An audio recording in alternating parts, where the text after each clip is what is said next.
Good morning Odisha. आज 11 December सोमवार मुझे आसी आपण 15टी गुरुत्वपूर्ण खबर। तेज चलतु आरंभ करवा आज खबर। नंबर 16 INA सम्मिलन उद्घाटित।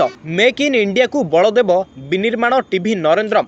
सारा विश्व जलवायु परिवर्तन समस्यार सम्मुखीन होची। एपरी समय परिवेश संतुलन रक्षा शिल्पानुष्ठान दायित्व वृद्धि पाई। इस्पात उत्पादन चंद्रयान व्यवहार द्वारा कार्बन फुटप्रिंट को उल्लेखनीय भाव ह्रास कर शनिवार शिक्षा और अनुसंधान विश्वविद्यालय आयोजित Indian national academy of engineering INA सम्मेलन उद्घाटित उत्सव में मुख्य अतिथि भाव टाटा CEO तथा परिचालना निर्देशक टीवी नरेंद्रन जोगदे यह कहते। नंबर 2 तीन राज्य में छिड़ुनी सीएम विधायक दल बैठक पर 11 सुधा चूड़ांत निष्पत्ति।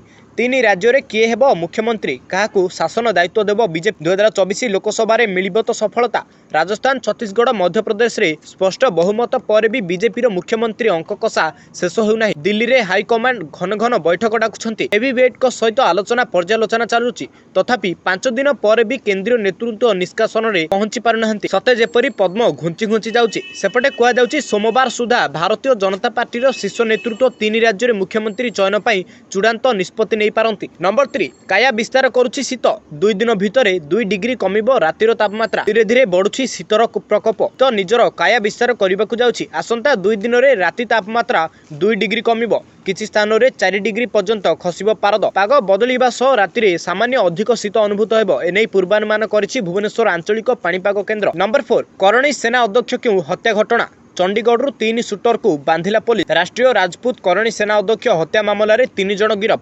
हत्याकांडर 4 दिन पर पुलिस को सफलता मिली। सुखदेव सिंह गोगामेड हत्यारे जड़ित 3 अभियुक्तों को बांधिची Delhi police crime branch team. Rajasthan police सहित दिल्ली क्राइम ब्रांच मिलित भाव एक ऑपरेशन करथिले। सेना अध्यक्ष को गोली मारिथिबा 2 अभियुक्त रोहित ठारटो एवं नितिन फौजी समेत 3 जन को पुलिस चंडीगढ़ शनिवार विलंबित राति गिरफ करिछि। क्राइम ब्रांच एमानक ना अपराधिक मामला रुजु करी तदंत करिछि। नंबर 5 बॉक्स ऑफिस रे रेकर्ड भांगुची एनिमल। 600 कोटी क्लब रे हेला सामिल। 600 कोटी क्लब रे एंट्री कला रणबीर कपूर स्टार रो एनिमल। रिलीज रो 8म दिन फिल्म टी ही रेकर्ड करिछि। गत शुक्रवार यह मोट 37.37 कोटी व्यवसाय करथिला।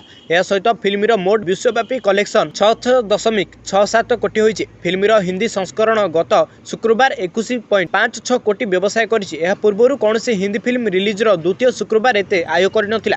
सेपटे एनिमल $1 कोटी अंक मध्य पार करिछि। नंबर 6 राजधानी रे विंटेज कार प्रदर्शन आकर्षण साजिछि। पुराना मॉडल रो गाड़ी विंटेज और क्लासिक कार गुड़िक सर्वदा ध्यान आकर्षण करिथाय। एभली कारटीए पाख देई गले लोके न चाहि रही पारंती नाही। एहार डिजाइन और स्टाइल पुराना हेले मध्य एहा एबे भी लोकंक प्रिय होई रहिछि। एभली कार गुड़िक निर्दिष्ट किछि व्यक्ति विशेष अति जत्नर सह निज पाखरे रखिछन्ति। म्यूजियम रे मध्य देखिबाकू मिले एभली कार। तेबे स्थानीय बरमुंडा स्थित बिजू पटनायक खेल पड़िया रे शनिवार एभली कार देखिबाकू लोकंक मध्य लागिथिला प्रबल गहली। नंबर 7 ढेंकानाल रे थमुनी हाथी उपद्रव। जमी को जाइतिबा बेले चाषी को देला कचाड़ी। ढेंकानाल रे थमुनी हाथी उपद्रव। धान फसल अमल समय थिबा बेले हाथी उपद्रव बढ़िबारे लागी। शेष में हाथी को रोकिबाकू जाई निरीह चाषी माने आक्रमणर शिकार होई जीवन हराउछन्ति। ढेंकानाल जिला गदिया थाना आंकरदा गाँव रे एभली घटना देखिबाकू मिलिछि। नंबर 8 ओडिशा रे टाटार संप्रसारण योजना। कलिंग नगर यूनिट पई 30,000 कोटी निवेश। राज्य रे कलिंग नगर अंचल सह भूषण और नीलाचल यूनिट संप्रसारण करिबो टाटा स्टील। केवल कलिंग नगर यूनिट पई कंपनी 30,000 कोटी टंका निवेश लक्ष्य रखिछि। यह यूनिट्र 3 नियुत टन उत्पादन लगी 3,000 कोटी टंका खर्च कर जाइछि। संप्रसारण को त्वरान्वित करबा लगी एवं अधिक निवेशक कर जाउछि। आगामी 3 रु 4 वर्ष कंपनी ओडिशा रे एहार मोट उत्पादन क्षमता को 21 रु 22 नियुत टन को वृद्धि करिबो बोली टाटा स्टील रो MD तथा CEO टीवी नरेंद्रन कहछन्ति। नंबर 9 EV व्यवहार कमिबो प्रदूषण। वायुमंडल रे अंगारकाम्ल परिमाण भी ह्रास पाइबो। विद्युत यान EV व्यवहार कले प्रदूषण कमिबो। वायुमंडल रे अंगारकाम्ल परिमाण कमिबो बोली कहा जाउछि। हेले एसबु केवल अक्षय शक्ति विद्युत उत्पादन हेले असंभव हो पारिबो। जदि अक्षय शक्ति विद्युत उत्पादन कर जाए तेबे जेते अधिक EV व्यवहार कले किछि लाभ हेबो नाही। ए समस्त कथा मूल्यहीन होई पड़िबो बोली Indian national academy of engineering INA वार्षिक सम्मेलन में वक्ता माने कहछन्ति। नंबर 10 चंद्रयान 3 रो सफलता पर भी गवेषणा जारी। सोआ सम्मेलन में सामिल होई कहले इसरो अध्यक्ष। चंद्रयान 3 रो सफलता पर भारतीय महाकाश गवेषणा संस्था ଚୁପ୍ ବସି ନାହିଁ। ଚନ୍ଦ୍ରଯାନ 4 ଓ ଚନ୍ଦ୍ରଯାନ ନମ୍ବର 5 ପାଇଁ 11 ଗବେଷଣା ଜାରି ରହିବ। ବାଲିଯାତ୍ରା ଆୟୋଜନରେ ସାଧାରଣ ଲୋକଙ୍କ ପ୍ରଧାନମନ୍ତ୍ରୀ 2040 ମହାଦୁର୍ନୀତି ମିଶନ ନେଇ ଶେଷ ସାମ୍ବାଦିକ କରିବାକୁ ସମ୍ମିଳନୀରେ କହିଛନ୍ତି ବୋଲି ଇସ୍ରୋର ଚିଠାରେ ରଖିଲା କଂଗ୍ରେସ ମେୟର କମିଶନର ସଲା ସୂତ୍ରରେ ସାଧାରଣ ଲୋକଙ୍କ କୋଟି କୋଟି ଟଙ୍କା ବାଲିଯାତ୍ରା ଆୟୋଜନରେ ସ୍ୱାହା କରାଯାଇଛି ବୋଲି କଂଗ୍ରେସ ଅଭିଯୋଗ ଆଣିଛି। ସେପଟେ ବାଲିଯାତ୍ରା ପାଇଁ ଅସ୍ଥାୟୀ ସ୍ୱାଗତ ତୋରଣ ତିଆରି ଖର୍ଚ୍ଚ ସମ୍ପର୍କରେ ସାମ୍ବାଦିକ ସମ୍ମିଳନୀରେ ସତ ଉଗାଳି ଦେଇଛନ୍ତି ଗେଟ୍ ତିଆରି କରିଥିବା ବ୍ୟକ୍ତି।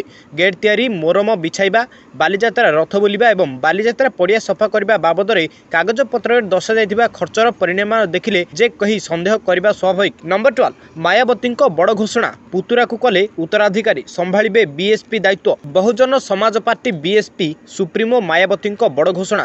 ରବିବାର ମାୟାବତୀ ନିଜ ପୁତୁରା ଆକାଶ ଆନନ୍ଦଙ୍କୁ ବିଏସ୍ପିର ଉତ୍ତରାଧିକାରୀ ଭାବରେ ଘୋଷଣା କରିଛନ୍ତି। ଏହା ସହ ସେ ସ୍ପଷ୍ଟ କରିଛନ୍ତି ଯେ ଭବିଷ୍ୟତରେ ଆକାଶ ଦଳକୁ ସମ୍ଭାଳିବେ। ଏହା ପୂର୍ବରୁ ମାୟାବତୀ ରବିବାର ଦଳର ରାଷ୍ଟ୍ରୀୟ ପଦାଧିକାରୀ ଏବଂ ସବୁ ରାଜ୍ୟର ମୁଖ୍ୟ ପଦାଧିକାରୀଙ୍କ ବୈଠକ ଡକାଇଥିଲେ। ଆଉ ଏହି ବୈଠକରେ ସେ ଆକାଶ ଆନନ୍ଦଙ୍କ ସହ ପହଞ୍ଚିଥିଲେ। କୁହାଯାଉଛି ଯେ ଏହି ବୈଠକରେ 2024 ନିର୍ବାଚନ ରଣନୀତି ଉପରେ ଚର୍ଚ୍ଚା ହେବ। ନମ୍ବର 13 ବିଷ୍ଣୁଦେବ ସାଏ ଛତିଶଗଡ଼ ମୁଖ୍ୟମନ୍ତ୍ରୀ, ବିଧାୟକଙ୍କ ଗୁରୁତ୍ୱପୂର୍ଣ୍ଣ ବୈଠକରେ ଲାଗିଲା ମୋହର। ଏଥର ଛତିଶଗଡ଼ରେ ବିଜେପି ନୂଆ ମୁଖ୍ୟମନ୍ତ୍ରୀ ପ୍ରାର୍ଥୀ ଦେବ। ବିଷ୍ଣୁଦେବ ସାଏ ରାଜ୍ୟର ମୁଖ୍ୟମନ୍ତ୍ରୀ ହୋଇପାରନ୍ତି। କେନ୍ଦ୍ରୀୟ ନେତୃତ୍ୱ ମୁଖ୍ୟମନ୍ତ୍ରୀ ପାଇଁ ବିଷ୍ଣୁଙ୍କୁ ଚୟନ କରିଥିବା ସୂଚନା ମିଳିଛି। ଏନେଇ ବିଜେପି ଆଉ କିଛି ସମୟ ପରେ ଆନୁଷ୍ଠାନିକ ଭାବେ ବିଷ୍ଣୁଙ୍କ ନାଁ ଘୋଷଣା କରିବ ବୋଲି ସୂଚନା ମିଳିଛି। ମୁଖ୍ୟମନ୍ତ୍ରୀ ଘୋଷଣା ନେଇ ରବିବାର ଛତିଶଗଡ଼ ରାଜଧାନୀ ରାୟପୁରର ନବନିର୍ବାଚିତ 54 ବିଧାୟକଙ୍କ ମଧ୍ୟରେ ଆଜି ଗୁରୁତ୍ୱପୂର୍ଣ୍ଣ ବୈଠକ ହୋଇଥିଲା। ନମ୍ବର 14 ବୈଷୟିକ ତ୍ରୁଟି ପାଇଁ ଅନ୍ଧାରରେ ଶ୍ରୀଲଙ୍କା, ବିଦ୍ୟୁତ ସରବରାହ ସ୍ୱାଭାବିକ କରିବାକୁ ଉଦ୍ୟମ। ଶ୍ରୀଲଙ୍କାରେ ବିଜୁଳି ସଙ୍କଟ ଗମ୍ଭୀର। ଯାନ୍ତ୍ରିକ ଓ ବୈଦେଶିକ ତ୍ରୁଟି ପାଇଁ ଅନ୍ଧାରରେ ପଡ଼ୋଶୀ ରାଷ୍ଟ୍ର। पूरा देश में बिजुली संकट जो अति गुल हो जाए। विद्युत सरबराह विच्छिन्न होइतिबारु इंटरनेट और विद्युत द्वारा चलुवा सेवा बंद होइछि। श्रीलंका जड़े सरकारी कहवा अनुसार प्रशासनिक विफलता कारण श्रीलंका देशव्यापी बिजुली समस्या देखा जाइछि। रिपोर्ट मुताबक कोटमाल्य बियोगामा ट्रांसमिशन लाइन छिड़ीजा कारण पूरा देश में बत्ती गुल हो जाइछि। नंबर 50 देव दीपावली रे बड़दाण्ड हेब दीपमय। संध्या 5टारू 7टा जाए जलिब लक्षाधिक दीप। आसंता देव दीपावली रे पुरी बड़दाण्ड हेब दीपमय। श्रीमंदिर सिंहद्वार ठारू गुंडीचा मंदिर मध्य जलिब 1 लक्ष दीप।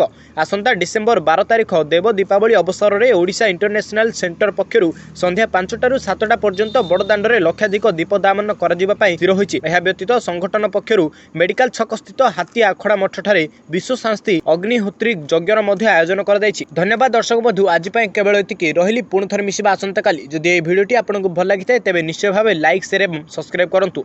रहिली, धन्यवाद।